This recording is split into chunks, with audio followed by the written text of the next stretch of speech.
Hai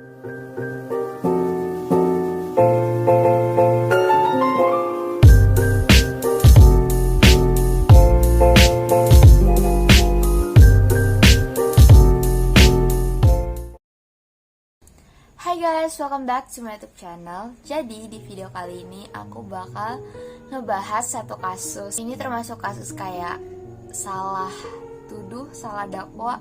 Dan anyway, kasus ini aku tahu dari teman aku. Padahal ini tuh kasus udah lumayan lama, tapi aku jujur belum pernah denger. Dan kebetulan banget abis temen aku kasih tahu pas aku scroll TikTok, kasus ini tuh kayak masuk di FYP aku gitu. Terus aku makin penasaran dan pas aku kulik-kulik lagi.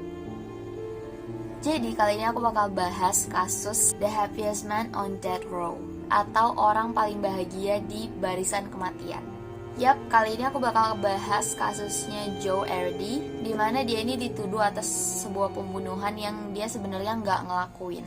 Jadi aku bakal mulai sama sebuah kasus yang terjadi di Colorado, dimana pada malam tanggal 15 Agustus 1936, orang tua Dorothy Drain pulang ke rumah dan menemukan putri mereka, Dorothy Drain, yang berusia 15 tahun, tewas terbunuh dengan pukulan di kepalanya pada saat ia sedang tertidur. Dan adiknya, Barbara Drain, juga dipukul di bagian kepala, namun untungnya adiknya ini bisa selamat dari kejadian tersebut.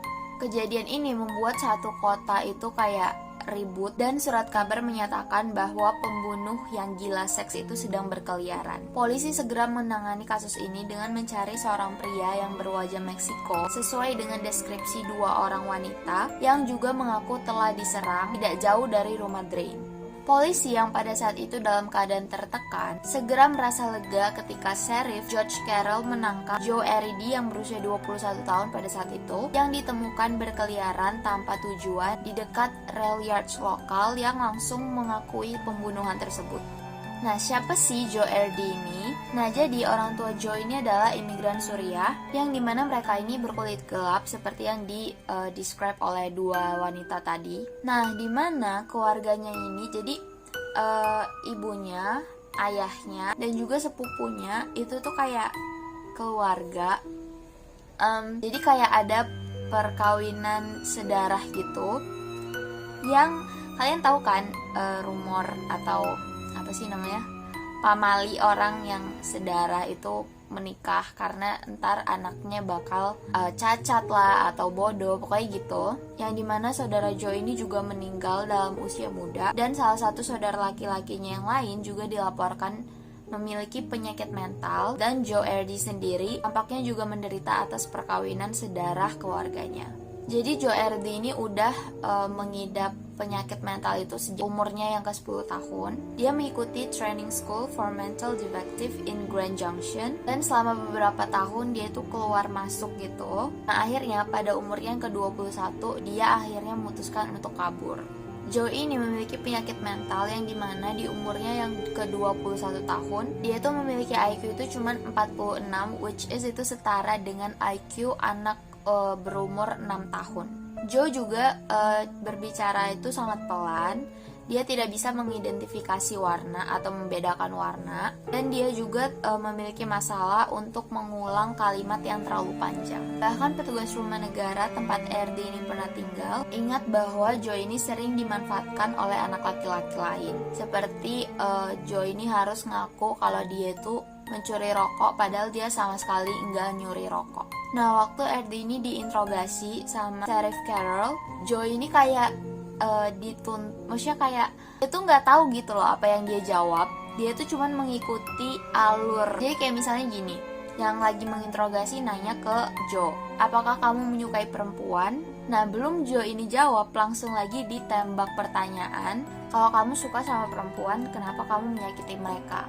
Dan bahkan Joe ini nggak tahu detail-detail pembunuhannya sebelum si interrogatornya atau yang menginterogasinya ini ngasih tahu kayak misalnya alat pembunuhannya tuh kapak gitu kan.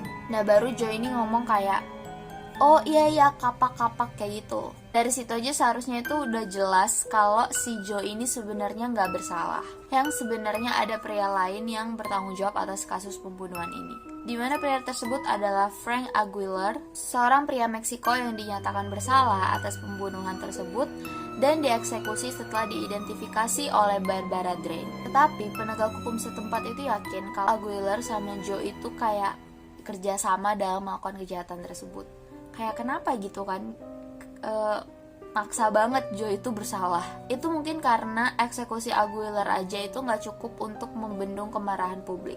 Jadi terlepas bahwa kenyataan, ada 3 psikiater yang bersaksi kalau Joe ini IQ-nya cuma 46, Joe juga dinyatakan bersalah dan dijatuhi hukuman mati. Nah, dasar pembelaan Joe ini adalah karena dia secara hukum itu tidak waras, yang dimana dia itu nggak bisa membedakan mana yang benar dan mana yang salah. Oleh sebab itu, semua tindakan yang dilakukannya itu tidak bermaksud kriminal. Itu cuma karena dia nggak bisa ngebedain mana yang benar mana yang salah. Basically Joe ini kayak a kid with a big body, atau anak kecil dengan tubuh orang dewasa gitu. Bahkan dia aja nggak bisa ngebedain batu sama telur, guys. Polos,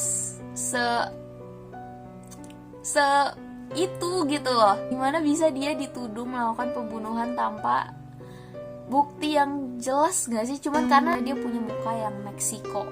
Sampai sipir penjaranya, Roy Best, laporkan bahwa Joe ini adalah orang paling bahagia yang menanti hukuman matinya. Karena Joe ini nggak tahu konsep kematian itu gimana, atau konsep hukuman mati itu kayak gimana. Dan ketika Joe ini tahu eksekusinya itu udah dekat, dia bahkan jauh lebih tertarik sama mainan kereta-keretaannya gitu.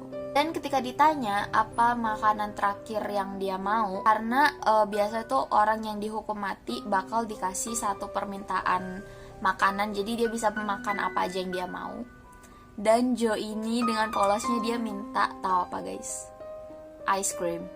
Yes, dia minta ice cream. Dan akhirnya pada 6 Januari 1939, yaitu di hari eksekusinya, dia dengan senang hati memberikan mainan kereta-keretaannya itu sama temen narapidananya yang lain, dan dia minta sama temennya itu buat simpenin mainannya gitu. Joe ini dieksekusi dengan gas beracun, dan dimana saat Joe ini diikat tangannya di kursi gitu, Joe ini malah sambil tersenyum, jadi dia diikat di ruangan yang bakal diisi gas itu sambil tersenyum. Eksekusinya berlangsung cukup cepat dan dilaporkan bahwa sipir penjaranya itu sampai nangis ngelihat Joe. Gail Ireland, pengacara yang telah mengajukan petisi ke Mahkamah Agung Colorado atas nama Joe R.D., dia nulis, "Believe me when I say that if he is gay, it will take a long time for the state of Colorado to live down the disgrace." Atau percayalah ketika saya mengatakan bahwa dia digas atau dihukum mati dengan gas, itu akan memakan waktu yang cukup lama bagi negara bagian Colorado untuk menanggung aibnya. Dan pada akhirnya pada tahun 2011, lebih dari 7 dekade atau sekitar 72 tahun setelah eksekusi Joe R.D., Gubernur Colorado Bill Rader memberikan pengampunan anumerta. Pengampunan anumerta itu pengampunan yang diberikan kepada orang yang sudah meninggal. Dan Bill ini berkata, mengampuni Joe R.D. tidak dapat membatalkan peristiwa tragis ini dalam sejarah Colorado. Ini demi keadilan dan kesopanan sederhana, bagaimanapun untuk memulihkan nama baiknya. So basically, dia setelah 72 tahun dieksekusi mati, baru nama baiknya itu dibersihkan. Well guys, itu dia tadi kisah Joe R.D., yaitu orang paling bahagia di barisan kematiannya. Well, ini sebenarnya sedih banget, tapi untungnya di hari kematiannya dia masih bisa tersenyum walaupun dia nggak tahu apa yang bakal terjadi sama dia. Dan aku nggak mau komentar gimana cara dia bisa ketangkep atau kayak kenapa dia mesti banget bersalah, padahal nggak ada bukti konkret kalau dia itu bersalah. Dia cuman ngikutin apa yang interogasi, maksudnya interrogator, is that? Pokoknya apa yang interrogatornya ini bilang. So ya guys, itu dia tadi kasus Joe R.D. Gimana menurut kalian? Apa pendapat kalian tentang kasus yang satu ini? Kalau kalian suka sama video kali ini, jangan lupa buat di like, di komen, dan di subscribe. Karena subscribe itu gratis dan gampang banget. Kalian tinggal And thank you so much guys for watching this video, and see you again on my next video. Bye bye.